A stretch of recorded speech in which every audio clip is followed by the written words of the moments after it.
Hello, this is Ovvian Hill, and this is Life, Love and Lumpia. And today we have Gord Klassen. Gord, can you tell us more about your origin story in Fort St. John? You bet. Well, thank you for having me. I appreciate the invitation. Yeah, I moved to Fort St. John in 1971 with my family. It was actually on my 9th birthday. I moved from Alberta to Fort St. John, and I remember for many years being a little bitter that I missed my 9th birthday party because we were in the middle of that move, but that's okay. I think I'm over it now. But yeah, so I was a young boy when we moved here, and a lot of changes from sort of middle of Alberta in a little bit bigger city to come into Fort St. John. What kind of changes did you see? I mean, like if you came here you came here when you were 9 years old, so there must have been something different here. And where'd you come from, by the way? From Red Deer, Alberta. From Red Deer, yeah. So was it a drastic change? It felt very different. Red Deer was and still is not a huge city, but it was certainly larger than Fort St. John. And so I still remember having sort of rules about where I could go in Red Deer. I could only go maybe 2 blocks from home and had to stay close to home. And when we moved here, pretty much right away, I just felt that freedom to be able to move around and get on my bike and go across town and see a friend. And in fact, I walked every day from one side of town to school on the other side of town, and that was just normal here. And so it was just it was a fun thing to be part of a little bit smaller community. Well, now that you mentioned school, how many elementary schools were there in Fort St. John at the time? Well, that's a good question. I think there would have been 1, 2, 3, 4 maybe. I think 4, and then Charlie Lake and Taylor had schools at that time as well. And so I remember I actually went to CM Finch in grade 5, and it was the first year that school was built. It just opened, and I got to go there, so that was exciting to go to a brand new school. So still a good memory. Very unique experiences. So who else came to Fort St. John from Red Deer? It was yourself and other siblings? Yeah, my 2 sisters and then my parents. And we came here. My dad had worked Did you here. have other family in Fort St. John? No. And I still remember, I heard stories at least. My mom was very gracious about it, but apparently she didn't love Fort St. John at first. But she came to love it, and I think a lot of it was just the people and the friends that we had. And like you said, we didn't have family here, but there was a lot of people that became family very quickly when we moved here. Very welcoming community even back then. Yeah, I think we can say is the same at Fort St. John today. So back in the day, you came here when you were 9.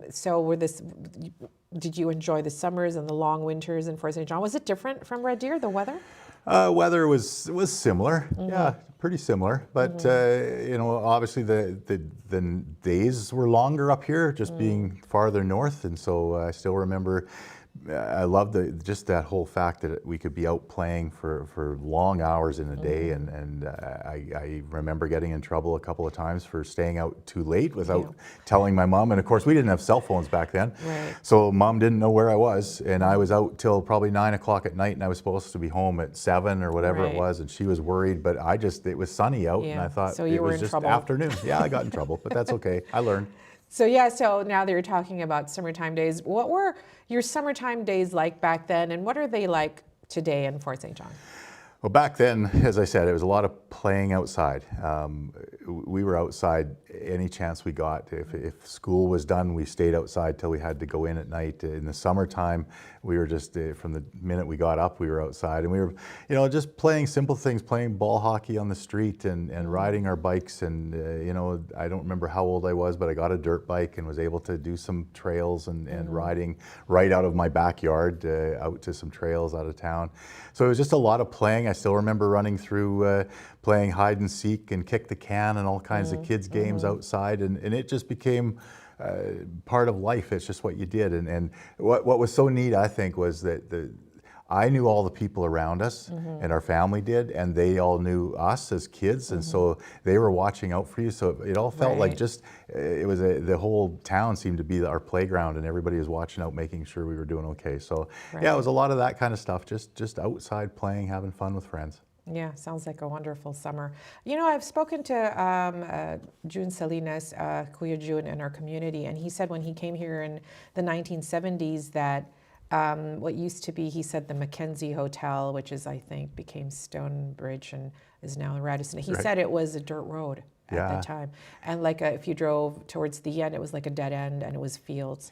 So can you describe to us what Fort St. John looked like back in the day, what you recall? Yeah, I mean, it was interesting to me. And again, coming from a city that had been established for quite a while and had all the paved streets and sidewalks and everything else like that, coming here and there were a lot of dirt streets. There were no sidewalks. What sidewalks there were seemed to be just downtown. And as I recall, and I could be mistaken because I was young, but some of them were wooden sidewalks, which made me feel like we were an old Western movie. And even Main Street, I still remember the first time I saw people riding horses into town and actually hitching them to the hitching post in front of the hotel and going in. And I mean, I don't know if that was normal or whatever, but it sure felt pretty cool that I just felt like we were in this old Western movie. Right. It's like, it seems like there was like a particular set of Fort St. John evolved on its own at its own pace kind of thing, right? Totally, yeah. So that was the summertime. What about wintertime? What was that like back in the day and also today? How different was it when you were growing up to how do you spend wintertime today? Well, for me personally, when I was a younger guy, being outside even in the winter was a thing. Now that I'm older, the cold and the snow bothers me a little bit more. But back then it was the same story. As soon as you could be outside, you were either sliding down hills or playing hockey on the rink or snowmobiling with friends or whatever it was. It was just a lot of outdoor activity, and you came in either when it was time to come in because your parents said it was, or you couldn't feel your fingers anymore because it was so cold that you knew it was time to go in. But again, it was just so much fun just being outside playing in the snow and the cold, and I still remember we had an outdoor oval.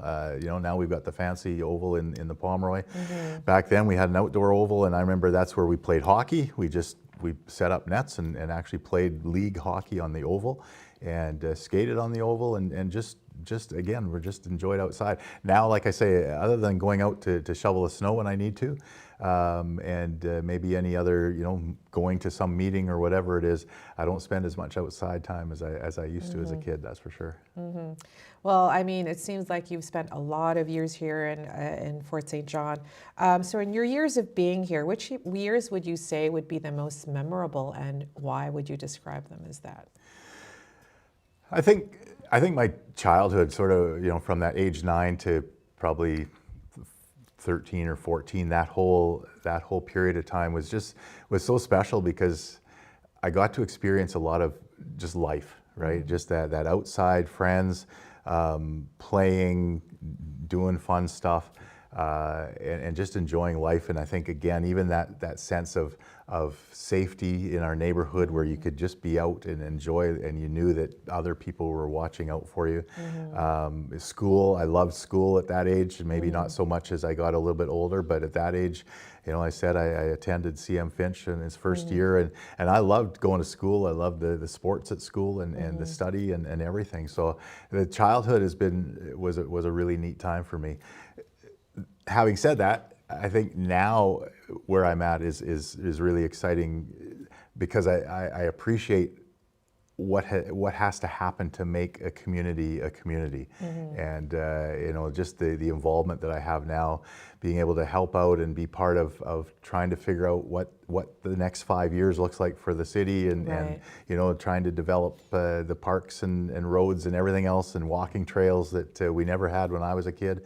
Some of that stuff is just exciting to be able to help build a community for that 9-year-old that just moved to the community, that comes here and goes, wow, this is amazing, right? So it's a whole different reason for enjoying it, but I think I enjoy it as much or more now than I did then.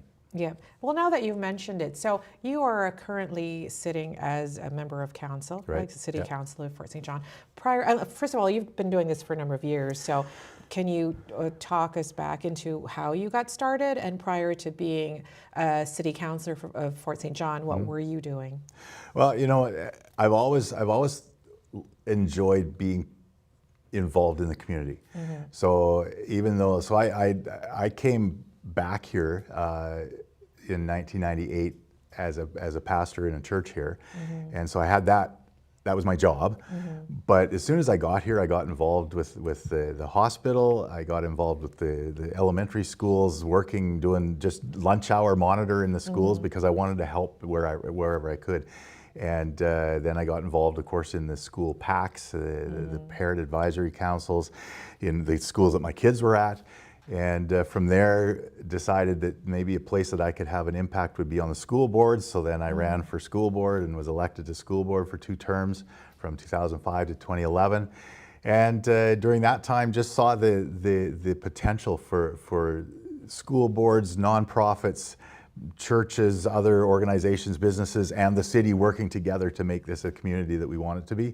And so at that point, because other people encouraged me to run for city council, I did. And then in 2011, I was elected to city council and been there ever since. And so it's just been a really fulfilling time for me to be able to help. And I mean, I just love serving in the community and making it the kind of place that I want to be, and hopefully the kind of place that others want to be as well. Well, that is wonderful, Gord. If you weren't in Fort St. John doing what you do, where would you be, and what would you be doing?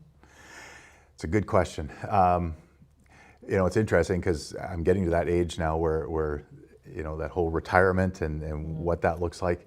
And so my wife and I have talked for quite a while about, you know, if we're not committed, because you move to a place or you live in a place because of work and other commitments. If we don't have those commitments, where do we want to be?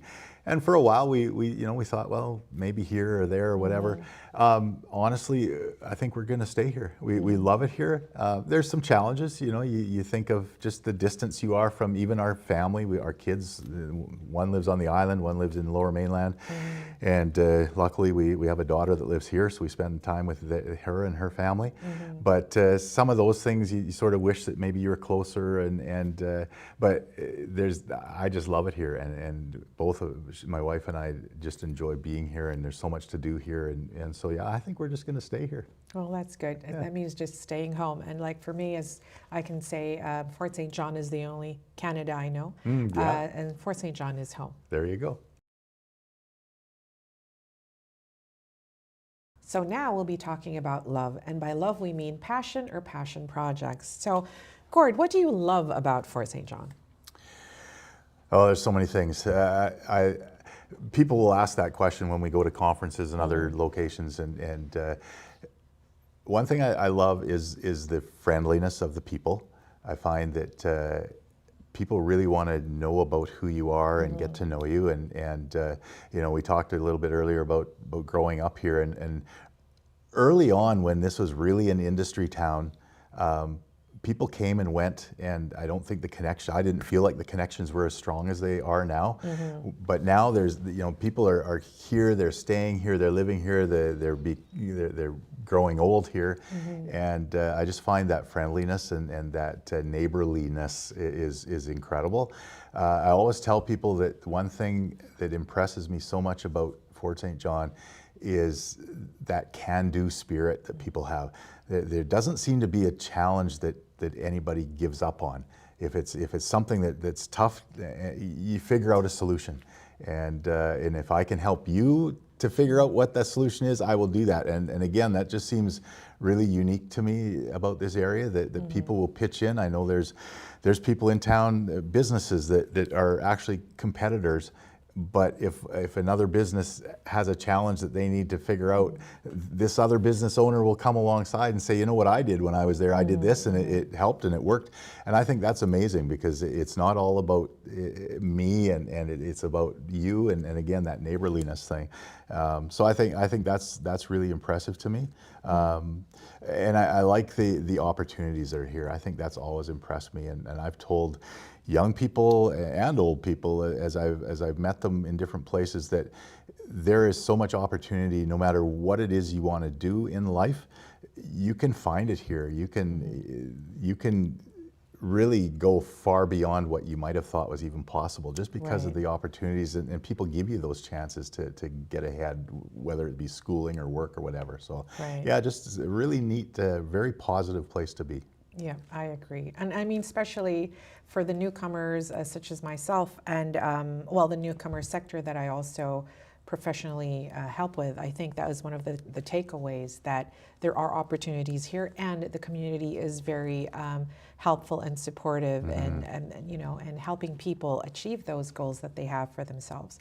You mentioned earlier in another segment that you were a pastor. The kind of life of spirituality was often equated with finding joy. But so I guess my question is, what brings you joy?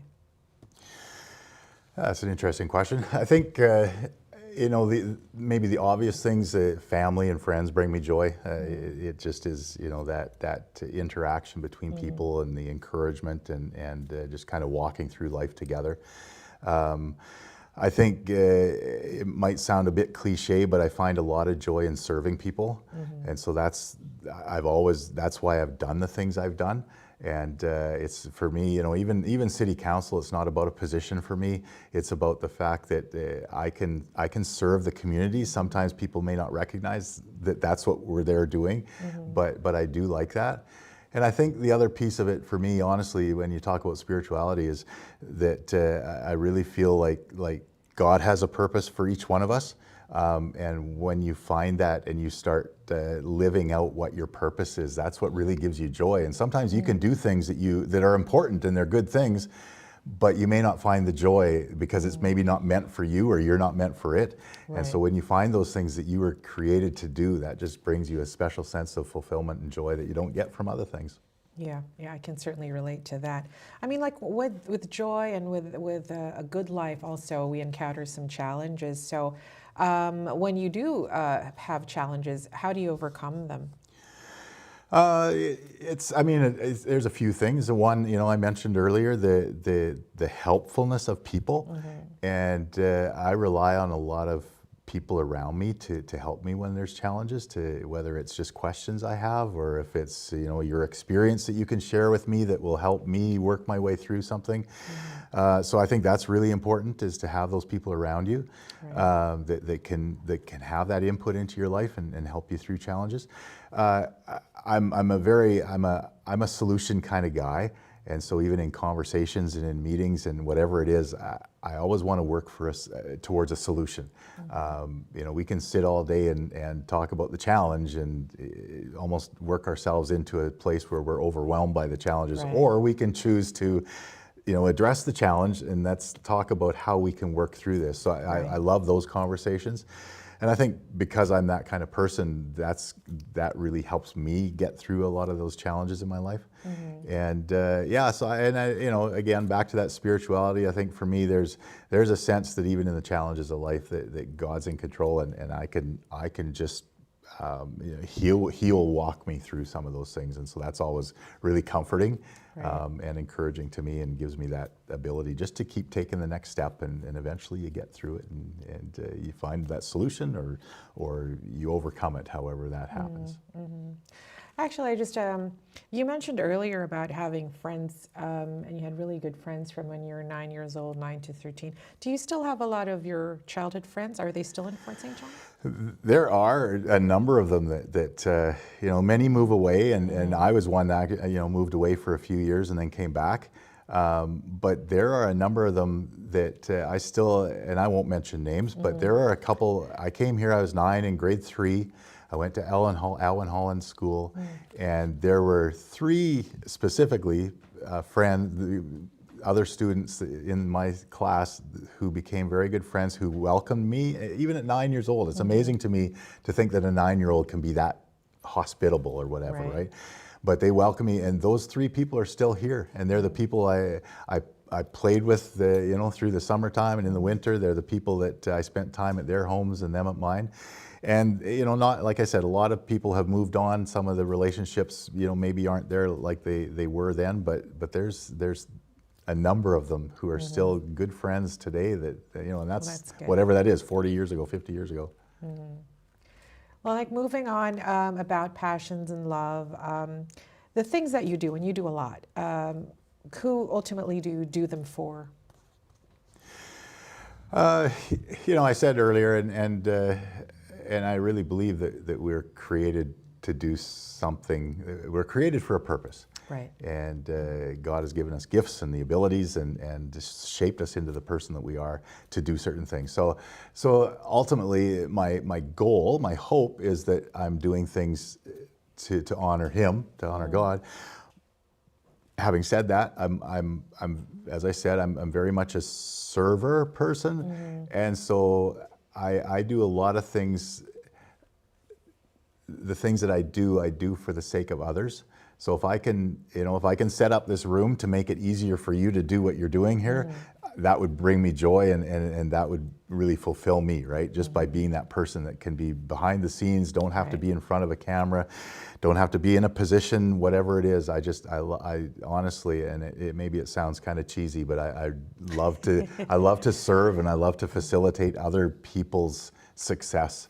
Right. And so that's where I find a lot of joy. Yeah. Well, I mean, I think people like yourself, Gord, who do things for others behind the scenes and really aren't really expecting or waiting for accolades. Those are the real people, and I'm happy to see that in Fort St. John there's actually a lot of people who are like that, who are just behind the scenes and just willing to do things. So now we're going to be talking about lumpia. Lumpia is the Filipino spring roll. We have 2 kinds here today, which is lumpiang Shanghai and lumpiang gulay. Lumpiang Shanghai, as you might guess because of the name, is actually derived from Chinese cuisine, but it's like a Filipino version. And these are the pork, the spring rolls with a pork filling. And then the chubbier one is lumpiang gulay. Gulay means vegetables. So please, Gord, have a taste. Which one do I try first? Does it matter? Does it matter? Yeah. Okay, we'll try the big one first. So these are the veggie ones. It's got like carrots. It's got bean sprouts and seasons and stuff. Yeah, that is very good. It's very good. Yeah, and then the other one is the pork lumpia, which is lumpiang Shanghai. You may have had these before if you've gone to some Filipino events. And I know because I've invited you to one, and I'm sure you've had some there. Yeah, I do remember having both of these. There's a bit of a spice in this one, which I love, but the taste is great in both of them. Yeah. So if we can just stop talking, I'll just finish eating. Yeah, go ahead. There's actually more variants of these. One of my favorites is called lumpiang sariwa, which is not fried at all. It's almost just like a crepe, and then it's got vegetables inside. But that's for another day because I don't have that here today. So anyway, since we're talking about lumpia, do you remember now when was the first time you may have tried lumpia? Honestly, I think it was at one of the events that the Filipinos had in town. Right. One of the things that I think, which I admire about the Filipino community here and probably everywhere, are those celebrations that you have. And so I wouldn't have known what they are. I would have had to ask, but that would be the first time, and I don't know, that would have been probably, 3 or 4 years ago, probably. Yeah. Well, I think prior to that, I mean, the Filipino community has had these celebrations, but like kind of officially and like open to the public kind of thing, or even inviting city council. It wasn't until we've been celebrating Filipino Heritage Month. Right. And specifically here in Fort St. John, the NP PhilCan, we have been hosting what we call, well, it's an Independence Day celebration, which is in the month of June, which June 12th is Philippine Independence Day. Right. And we've been having Pista sa Park, which is Fiesta in the Park, and we have been inviting City Council to Been join. wonderful, yeah. Yeah. I love the thank you music for- and the food. Yeah, thank you for supporting. And yeah, I think the general idea is to have the greater community of Fort St. John be aware of the Filipino community, a Filipino-Canadian community in our culture. So basically, it's our way of sharing, but also it's a way for us to be able to teach our children and the second generation of of immigrant cultures of Filipino-Canadians or Canadians of Filipino heritage to know more about the cuisine, about the dances, about the languages. And as you might imagine, because we've grown, now we can do this. I mean, like when I first came to Fort St. John in 2009, the community may not have been big enough to have such events, but now we are growing here in Fort St. John. Can you tell me what kind of other interactions you may have had? Like when you were, like you say, when you first came to Fort St. John in the 70s, were there a lot of Filipinos? Did you get a chance to meet any back in the day? There weren't as many, for sure. Being a young boy, and I'm not sure I was always looking out for that. Right. I do remember specifically in school, actually in CM Finch in grade 5 or 6, there being people from other countries, which seemed very unique to me because I think it was rather new to this community, and maybe it was partly my age. I just hadn't encountered others. But I do remember encountering some and becoming friends with some, and actually asking. I don't know if the questions were always the right questions, but asking questions about their culture and where they came from, because it was very interesting to me. Right. And so I do remember those interactions and becoming friends with some that would live close to where I was, where I lived and where I was playing, and so they would become part of that group. So yeah, some of those interactions, obviously, more formal meetings throughout the years with the Filipino community. Been invited, as you said, to several events, and those have been great. There's been a few personal relationships or acquaintances, at least, with some of the Filipino people in our community that I've really come to appreciate. Right. Well, when you were growing up, like, your family moving from Red Deer, like, where are they originally from? I mean, culturally, would you say? My mom was more European. My dad had a German background, and so my mom was more a Norwegian, Scottish kind of background. So that's kind of where. So there's sort of that mixture of sort of that European, which a lot of us are. Right. But that's kind of that background, and so that's what I was familiar with and knew. Yeah. And so, but in Fort St. John, like even in the 70s, were there those other cultural groups? Were there celebrations from the other cultural groups here during the time? Not that I recall. Again, being as young as I was, I may not have known about it all the time. But I don't feel. Again, you talked earlier about sort of numbers help make some of those things happen, and I think for some of those people that were new to our community, there just weren't a lot of them here, and so the celebrations might have taken place with a couple of families or with within your own home, but not sort of more public facing celebrations or activities or events like that. So even from then and today and throughout your time here in Fort St. John, can you describe the changes that you're seeing as far as demographics and opportunities to converge or assimilate or celebrate with others? Yeah. And it's very interesting. Again, maybe I just didn't see it because of my age, but I feel like there was very little assimilation, very little, just the numbers of people that sort of weren't the people that had grown up in Fort St. John or British Columbia or Canada even. The numbers just weren't there. And so I've seen that grow over the years, and and really grown to appreciate and love that interaction, and again, sometimes asking the questions to help understand, what is this food, what are your background. I think that becoming a normal part of Fort St. John life has been really encouraging to me. Right. I love that sense. It used to be, back when I was little, you might go to Vancouver for summer holidays or somewhere there, and you'd see a lot of different cultures, and it was so intriguing, and you just didn't see that here. Right. And so now to have that sense that we're becoming that international community is really a neat thing, and I love it. I think it goes both ways too, though, right? Like, I mean, even as the immigrant cultures in Fort St. John, it's, and as much as we'd like to kind of be here and introduce ourselves and our culture, but on the flip side of that also is for us to understand the cultures that are receiving us. And a lot of the opportunities that we're trying to make is also for that to happen. As we're growing, we're entering the workplaces and we're interacting, and I think we're getting more and more of that. As part of the City Council, what other things have you either observed or are you involved in to bring that kind of wholeness of culture, like just have like the community of Fort St. John come together? Well, it's interesting because I think, I can't remember if it was you and I that had this conversation, but somebody recently that I talked with, and I love the fact that the Filipino community and other communities are having these celebrations and these events, and really building maybe the strength of that community in Fort St. John.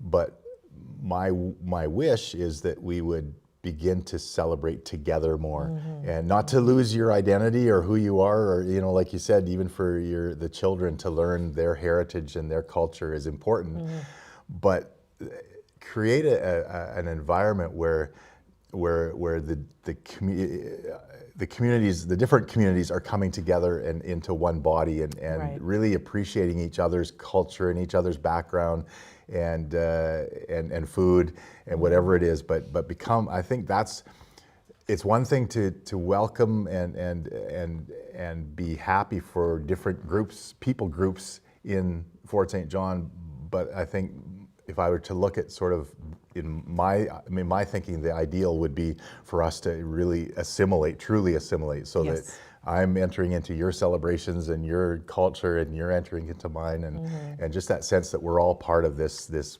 casserole of yes. of cultures, right? Yeah, absolutely. I agree, and I can see that things have to start from somewhere, and certainly the different community groups. I can certainly say for the Filipino-Canadians here in Fort St. John that we are entering into those stages.